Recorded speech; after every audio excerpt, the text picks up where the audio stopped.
Hi, folks. So,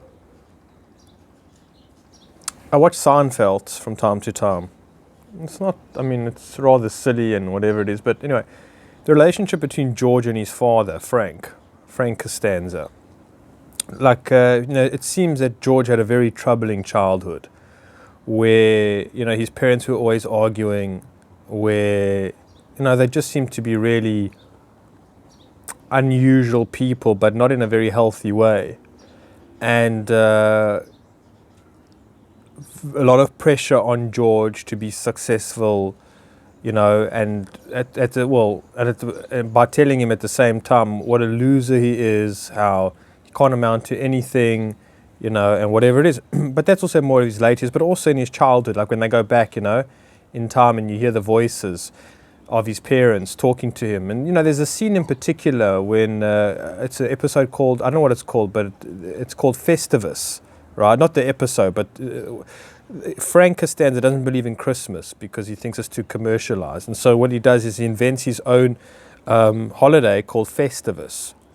And George has nightmares of Festivus, and now Frank, now wants to bring Festivus back. And from years ago, from George when George was a child. And George is just freaking out about it, like not Festivus. It was the worst thing in the world, It was just... And there's a scene in the episode, maybe I'll find it, I don't know if I will remember to put it in copyright issues, but where, Frank walks into the restaurant where George and Jerry are talking, and Frank's putting the pole, this metal pole, on the floor, like, making this sort of scraping noise.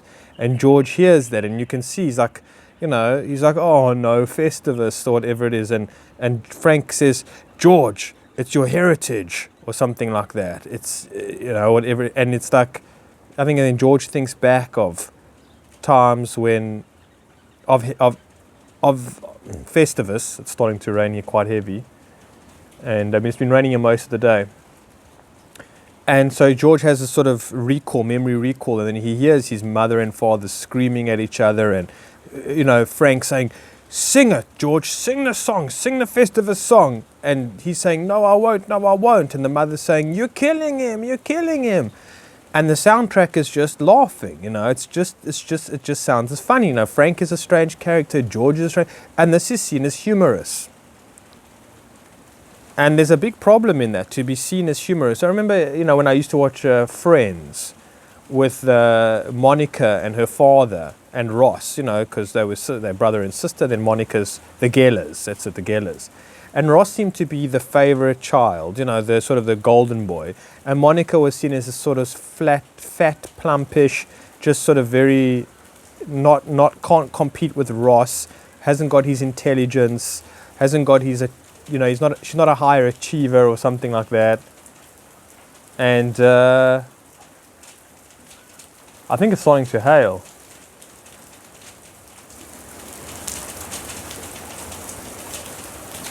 I've been collecting rainwater actually lately, but I got enough now.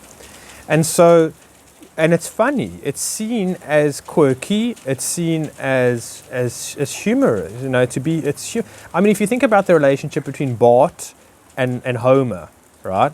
And what a bad father, and Marge as well, what bad parents they are. I'm sure even Family Guy. Children, being teased, mocked, whatever it is, and it's been seen as funny. Jimmy Kimmel has got this thing, I don't know what it's called, about record your children telling them that you ate all their Halloween candy and then send it to us. And he does this every year.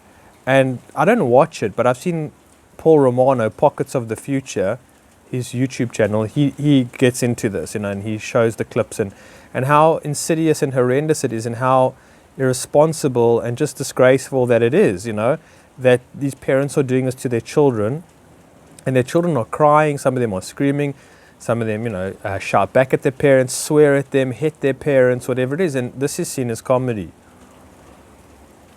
And what we don't realize is the sensitivity of a child. We just don't realize that even as adults, we are so desensitized just in general, but even to the sensitivity of the impact that, our actions have on children. For us, it may not be a big deal, right? Well, especially if you're not sensitive, but like every child is sensitive.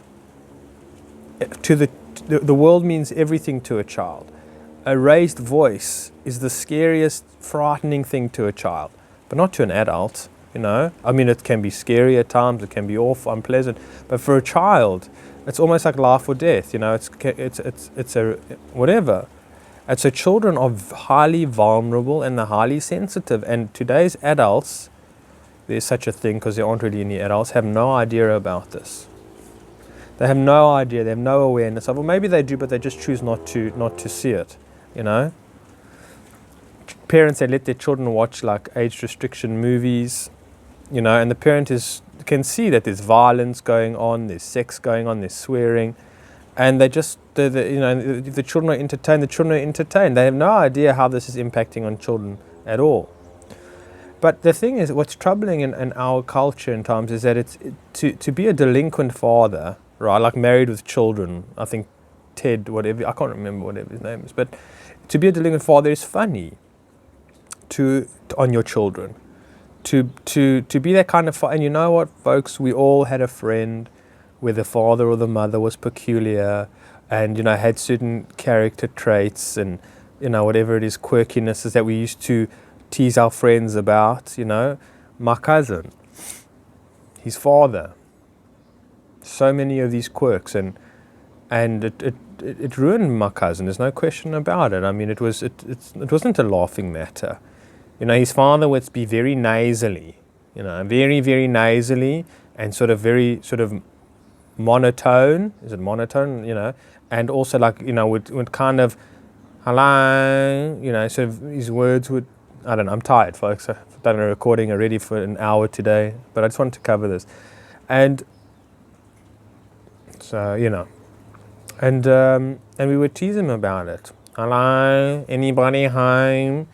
And those was maybe are funny attributes or quirkinesses, but his father was a tyrant. His father is a tyrant. And we used to joke about his father being a tyrant in a way and tease him about it, making it so much worse for him, so much worse for him. I had a friend, I don't want to mention too many names here. We found he's a religious Jewish man, very religious, Jewish man, well known in the community, and we found his pornos, and there were stacks of them, videos, magazines, and we'd obviously watch them, and I just imagine, it wasn't hard to find them. It wasn't like we were prying through whatever it was. It was just the father didn't even really bother to hide them away. He just didn't care. This father of my friend, let's just call his name is Jared. Jared's father used to get 2 VHS videotapes every single day, except for Friday nights or Jewish holidays when it was the Sabbath. And he would watch each tape, because again, there was no DSTV or cable television back in the day. There was nothing. So you had to rely, there was no internet. So you had to rely on VHS, cassette tapes. And his wife would go, Jared's mother would go and get 2 videos from the video store. She wouldn't even choose them. It was ever what was new releases. Because his father, let's just call him Bernie, Bernie would never actually go into the video store. He didn't need to. He would take whatever there was. And Bernie would, after supper, sit in front of the TV, lie in front of the TV on the couch, and watch back-to-back 2 movies after each other, which in today's world is not a big thing. But then back then it was. And he was doing it every single night. And then the next day the mother would take the video cassette tapes back to Video Town, that was the shop, and bring back more. And every single night, Bernie would fall asleep and sleep the whole night and wake up on the couch and watch these movies. And then the next day, we would go and have a look at the cassette tapes. Is there anything that we could watch or whatever it was? And that was the relationship. And I can just imagine to Jared what kind of feeling it had, how embarrassed he was about his father and this porn collection. And we used to joke about it, like, oh, your father is a porn addict, blah, blah, blah, blah, and for kids it's fun, but again, it's, okay, maybe as teenagers we're not as sensitive, but we still are very sensitive. So when I sit and I think about my friends' parents, my own parents, the insensitivities, my father, I remember him saying to friends of his, children should be seen and not heard. you know, and he would say it with such pride, you know, such pride. And I thought to myself, that's so hurtful to say. That's so nasty to say. I remember I used to play football, soccer in our garden. And one of my father's friends would come over and he would play dirty. And my father didn't, you know, and he would hurt us. Like he would stand on, let's say you were waiting to get the ball, he would stand on your foot and push you over. His name was Lewis. Son of a bitch, that guy. Let me tell you, just a nasty, nasty character, I remember. And he would play dirty, pick you up, turn you around when you had the ball or something like that. And my father would laugh. My father wouldn't defend or whatever it was. He'd be like almost like my children are expendable. It's like, doesn't matter. It doesn't make a difference. I mean, my father is a highly, highly, highly competitive man. Every sport that we did, every activity had to be about competition. He said, otherwise, if there's no competition, then life is boring. We used to play table tennis, right? On a dining room table. We would actually put videotapes as a net on the table, and I would play my father. And he was often of the time better than me, but I used to practice and play, and I was pretty good. And, you know, he would challenge me, okay, we'll play for R2, which was quite a bit of money back then, you know, especially for myself. You know, it was an afternoon at the cafe playing arcade games and, you know, whatever it was. And I beat him. He said, okay, doubles or quits. And I was like, no, Dad, let me just walk away with my winnings. He's like, no, come on, boy, come on. Let me win it back. Let me win it. And so we played, and I beat him again. He said, no, I got R4. He's like, come on, we're going to do it one more time. Don't walk away, you know, whatever it was. And then he'll reel me in, and then he would finally win. So, you know, I would lose, and he'd walk around the table, and he would be like, winner, yes, you know. And my father had no sensitivity to what it meant to me and his performance, and how he reeled me in and how he pushed me in and how he like, come on, you can make double the money, yeah, you know, type of thing. And it was like, you know. And these things are seen as funny. Like I'm saying, we could turn these things into a Seinfeld episode or a Friends episode or a Family Guy or a Simpsons or a South Park or something like that, right? And there's so many others out there. And we see it as funny. We don't see it as, I mean, it's truth in plain sight, but we just see it as funny. And so, like, children, oh man, it's so disgraceful. So disgraceful that we have no idea how impacting, I mean, like circumcision, how people don't think that circumcision has an effect on a baby boy and a 5, 6, 7, 8 day old baby boy. Like, people have no idea about that. It's just, you know, there's no sensitivity for children. And I don't know who once said it, but they said that it's not women that are the most abused demographic. It's not blacks, whites, coloreds, men, or something like that. They say it's children.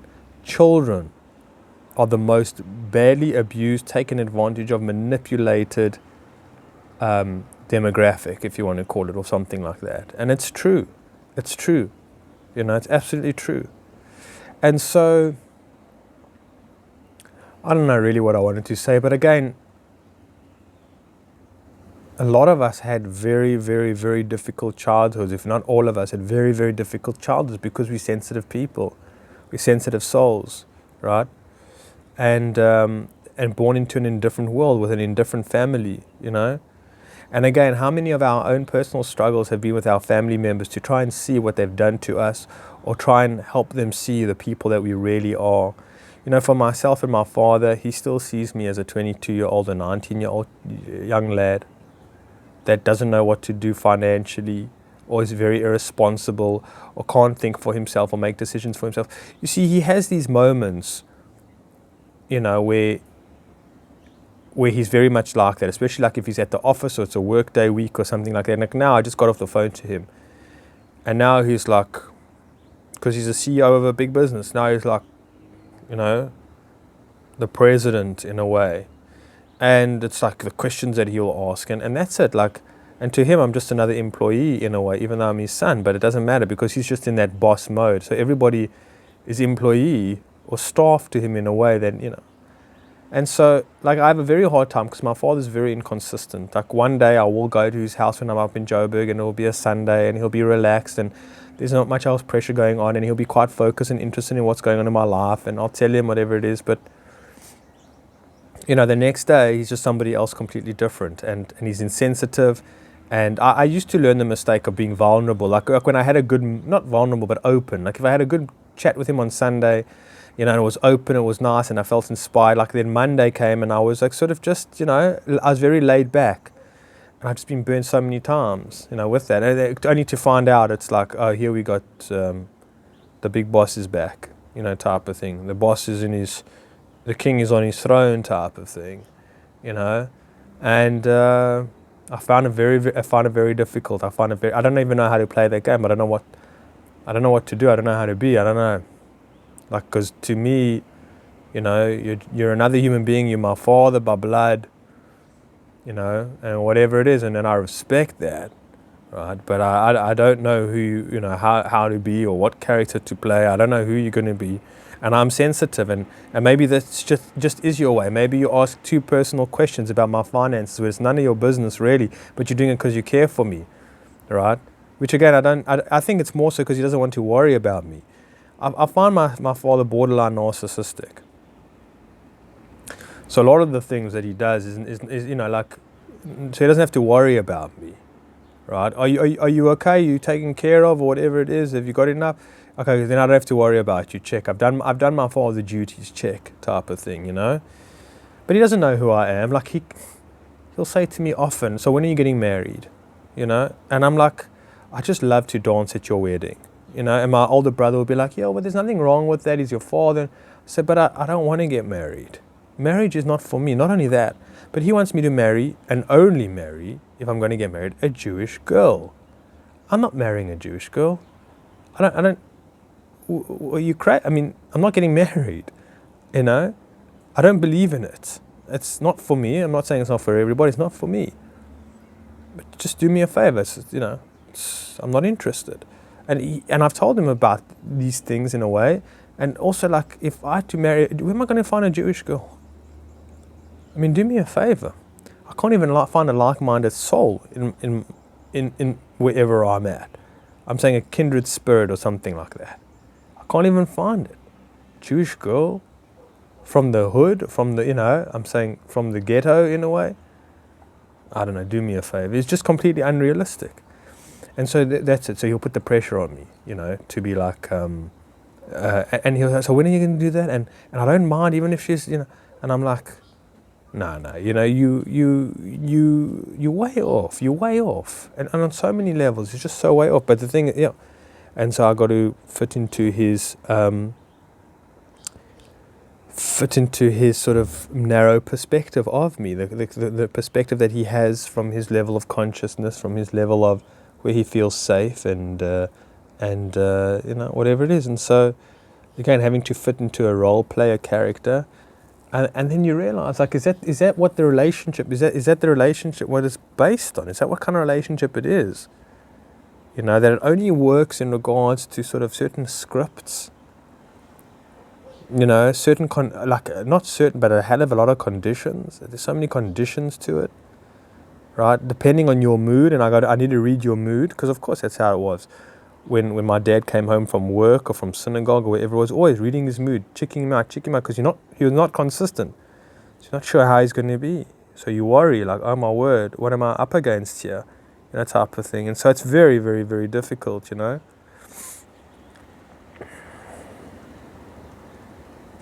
I don't want him to understand who I am. I don't need him to understand who I am, It's not necessary. It doesn't pay off anything. There's no interest from him to really know who I am. He doesn't want to know.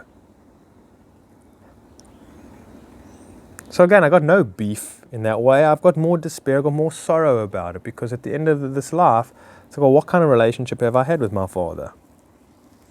And how unhealthy has it been? Has he been more healthy in my life, or has he been more unhealthy in my life?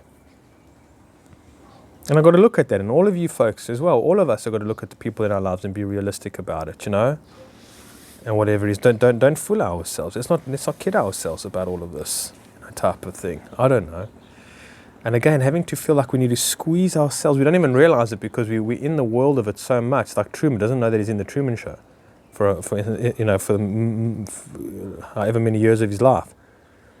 And for ourselves, we don't even realize how much we need to sort of play a role with the people in our lives, and how exhausting it is, and how, and how ill it makes us feel a lot of the time. It's very, very dehumanizing. It's very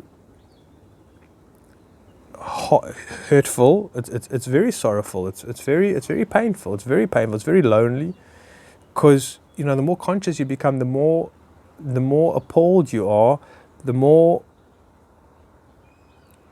lack of intolerance that you have to inauthenticity.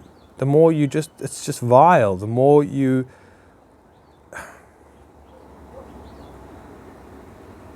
And so, but you're still having to play these roles, and it's really terrible. And the people in the love, oh yes, you love me, and I love you, and I mean we do in certain ways, but it's not real.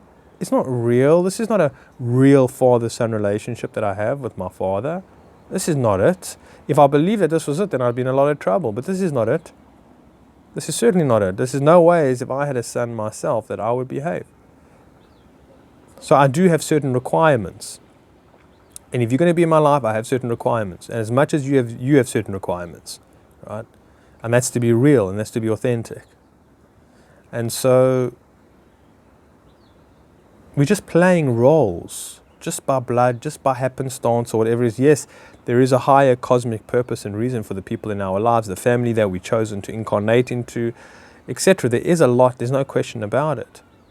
But in regards to true relationship, connection, understanding one another, unconditional love, forget about it. Forget about it. It's a farce. It's like Truman.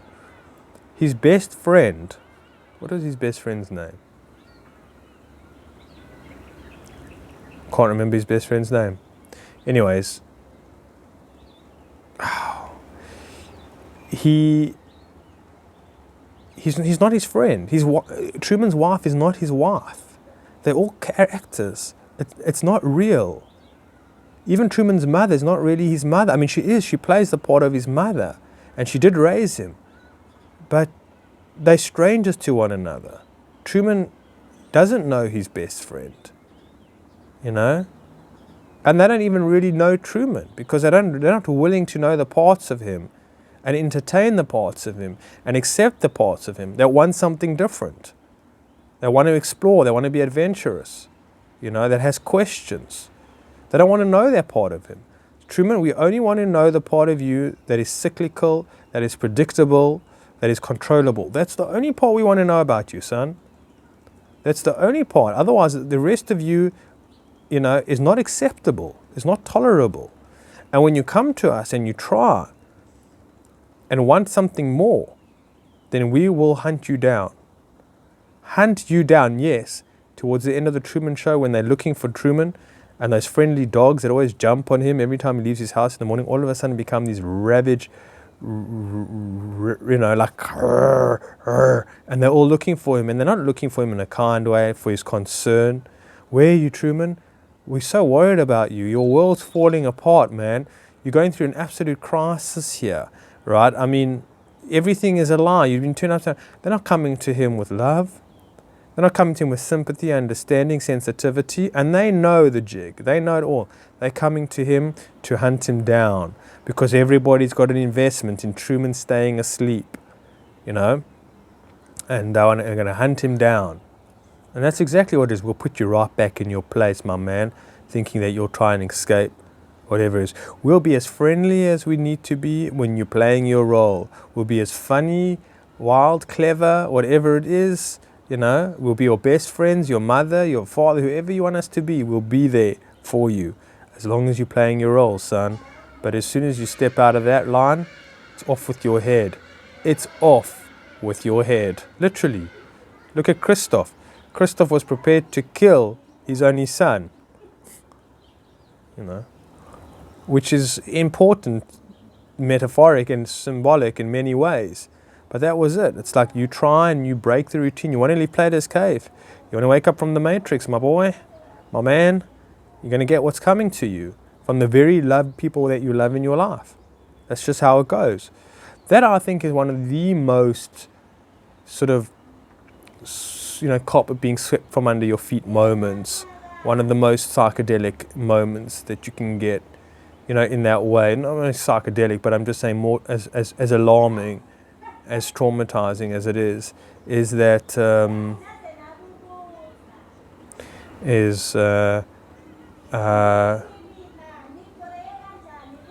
this is black people for you. I'm sorry to say, it's my lady friend. I mean, it's not a racial thing. It's not racial, But black people, they talk loud a lot of the time, and I mean, she knows I'm doing a recording, but I got to point it out to her.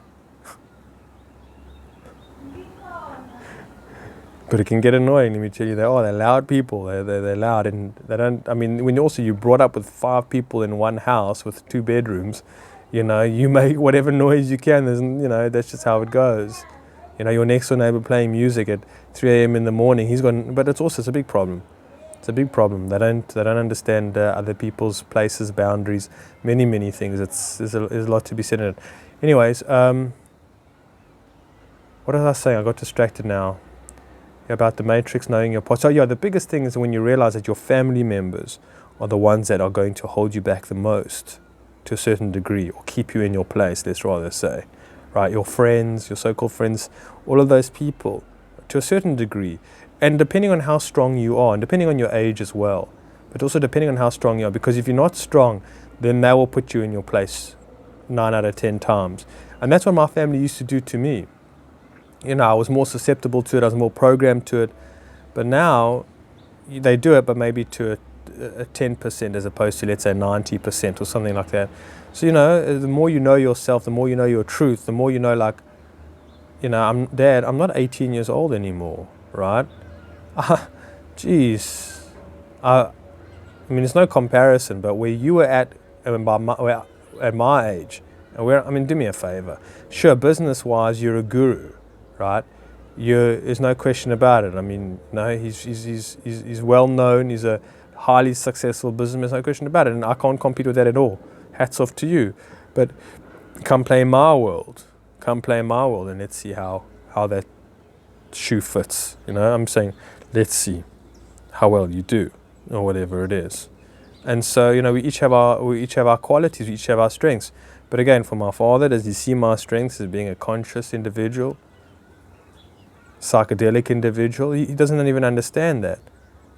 Again, what he understands is on paper, and whatever it is, and money, and what kind of turnover you make, and what kind of salary are you earning, what kind of position do you hold in the company, type of thing, or something or other.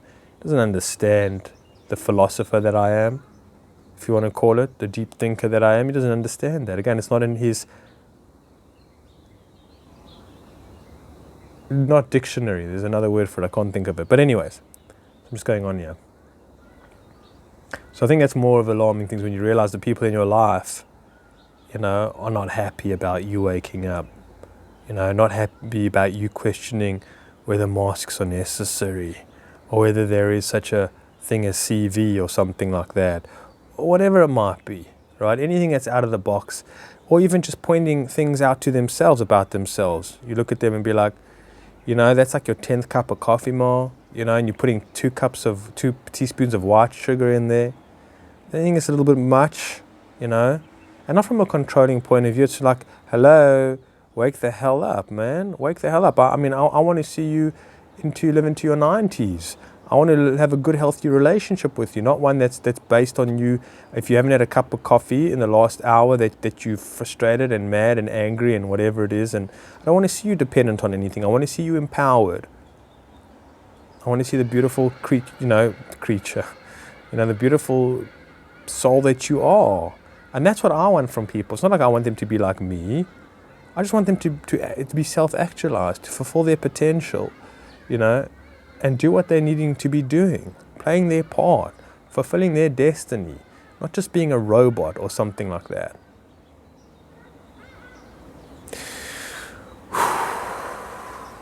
All right, folks, I think I'll end off on that for now. There was more I wanted to talk about in regards to the impact of children and bring more examples of what I was saying, but let's be on the lookout for it, you know. I'm saying even in ourselves, I don't know if that's even necessary to say, but I try and be, to respect children for the divine beings that they are, you know, that they're not, the way that people treat children today, the way that they speak to them. I mean, like Barney the dinosaur.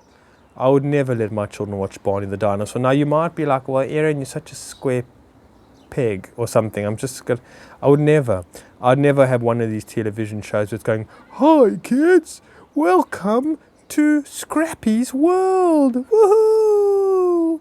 This, you know, and then the sun comes, or like Teletubbies. Oh, I would never.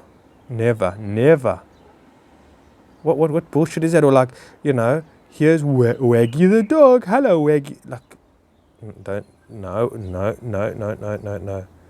When I see a child, oh, you look so sweet today. Oh, look at you. I mean, there is differences. There is fine differences of it. But like, to sort of patronize in a way, we don't think we're patronizing, but we are patronizing. I'm telling you, we absolutely are patronizing.